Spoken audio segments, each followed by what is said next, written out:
Урматтуу мекендештер, өзүңүздөргө белгилүү болгондой, Москва шаарында рейдтер, массалык кармоолор күч алууда. Андыктан документи жок жүрүүдөн абайлаңыз. Эң башкысы официалдуу адамдарга кайрылыңыздар. Таза регистрация мыйзамдуу түрдө даярдайбыз. Мөөнөт өтүп кетсе, базадан чыгып кетсе, Сахаровага карточка, ДМС, ИНН, СНИЛС, ОМС, медкарта, трудовой договор, кара тизмеден текшерүү, иш кагаздарда кандай көйгөй болбосун, кайрылыңыздар.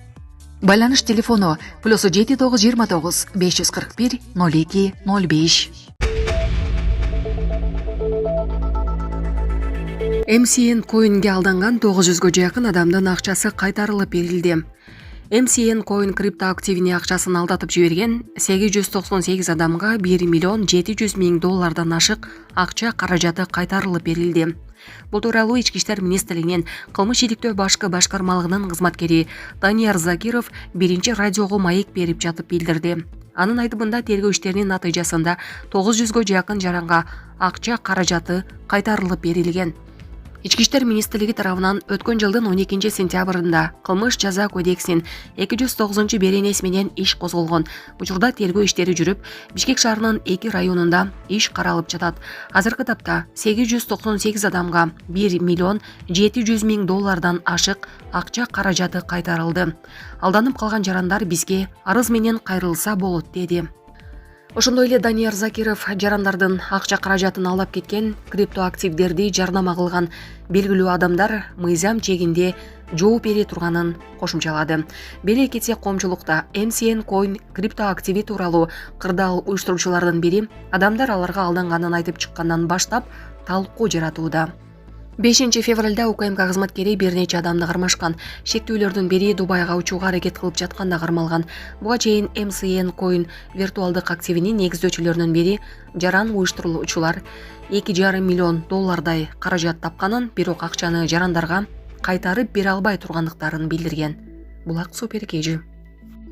УКМК ырчы Кайрат Пирмердиевге кылмыш ишин козгоду. Эстрада ырчысы Кайрат Пирмердиев УКМКга чакыртылды. Бул тууралуу атайын кызматтын басма сөз кызматы кабарлады.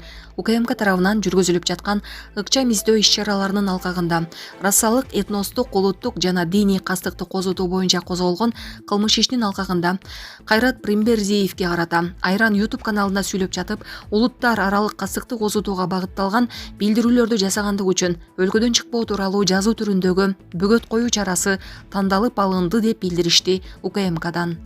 Учурда тиешелүү тергөө жана процессуалдык иш-чаралар жүргүзүлүүдө. Улуттук коопсуздук мамлекеттик комитети расалык, этностук, улуттук, диний же региондор аралык кастыкты козутууга багытталган аракеттер үчүн кылмыш жаза жоопкерчилигин эскертет. Бул үчүн мыйзамда 10 жылга чейинки мөөнөткө эркиндигинен ажыратуу жазасы каралган.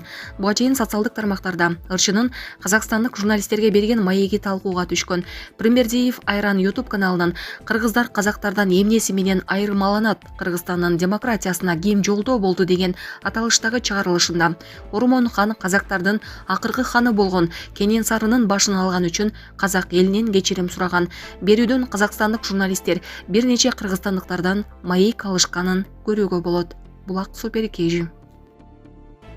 Сен күчтүүсүң. Мирбек Атабеков Кайрат Пирмердиевди колдоого алды. Эстрада ырчысы Мирбек Атабеков Кайрат Пирмердиевге кылмыш иши козголушу боюнча соц тармактагы баракчасына билдирүү калтырды. Анда Атабеков Кайрат Пирмердиев эч кандай жамандыкты ойлобогонун белгиледи. Биз ар дайым сени мененбиз. Кайрат, мен толугу менен ишенем. Сен жамандыкты ойлогон эмессиң. Сен ар дайым чын жүрөктөн жана ак ниеттен сүйлөйсүң.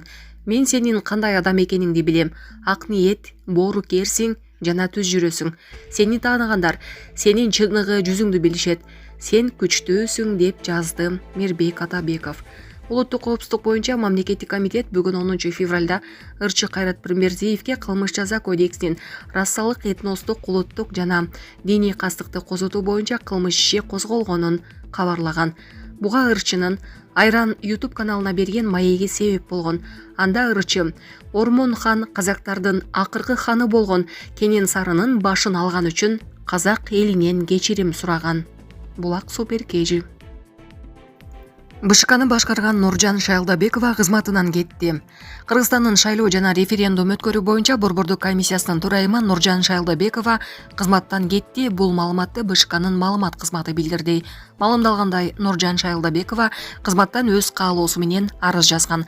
Азырынча кошумча маалыматтар айтыла элек. Беле кетсек, Нуржан Шайлдабекова 2016 жылдан бери БШКнын төрайымы болуп иштеп келет. Акыркы жолу бул кызматка кайрадан 2021 жылдын 2-июлунда Боршайкомдун жаңы курамы түзүлгөндө дайындалган. Булак Суперкежи. Жеңишбек Токторбаев бүгүн дагы таң атпай Ошто кыдырды. Ош шаарынын мэри Жеңишбек Токторбаев бүгүн 10 февралда эртең менен тиешелүү кызматтардын жетекчилери менен бирге Алай, Науи, Молдонияз, Закиров, Муминова көчөлөрүн кыдырды. Бул тууралуу медиадан маалымдашты. Ага ылайык кала башчысы шаардагы көчөлөрдү, аллеяларды кыдырып, талапка ылайык келтире тургандыгын билдирди. Жеринде кызыл сызыкка чыгып кеткен мыйзамсыз курулуштарды, тосмолорду алып салуу, көрктөндүрүү, жашылдандыруу, көчөлөрдүн жалпы көрүнүшүн жаңылоо боюнча тапшырмалар берилди. Жалган жалаа үчүн айыпка жыгылган жарандан өндүрүлгөн каражат мамлекеттин эсебине түшөт. Өлкөдө жалпыга маалымдоо каражаттарында жана интернетте, анын ичинен социалдык түйүндөрдө жалган маалыматтарды тараткан жарандардан өндүрүлгөн каражат мамлекеттин эсебине түшөт. Бул тууралуу юстиция министринин орун басары Орозбек Сыдыков биринчи радиого берген маегинде билдирди. Биринчиден, айып пулдар мамлекетке түшөт. Экинчиден, адам моралдык чыгымдын ордун толтуруу үчүн сотко өзүнчө да өтүнүч келтирсе болот. Ошонун айынан ден соолугуна оор залал келип, психикалык жактан жабыркап, ооруп калса, сотко өтүнүч келтире алат, деди Сыдыков. Беле кетсек, аталган мыйзам долбооруна 31 январда президент Садыр Жапаров кол койгон. Ал бүгүн 10 февралдан баштап күчүнө кирди. Жогорку кеңеш аталган мыйзамды бир нече ирет талкуулап, өткөн жылдын 19 декабрында кабыл алган. Мыйзам долбоору 27 августта коомдук талкууга коюлган. Булак Суперкежи.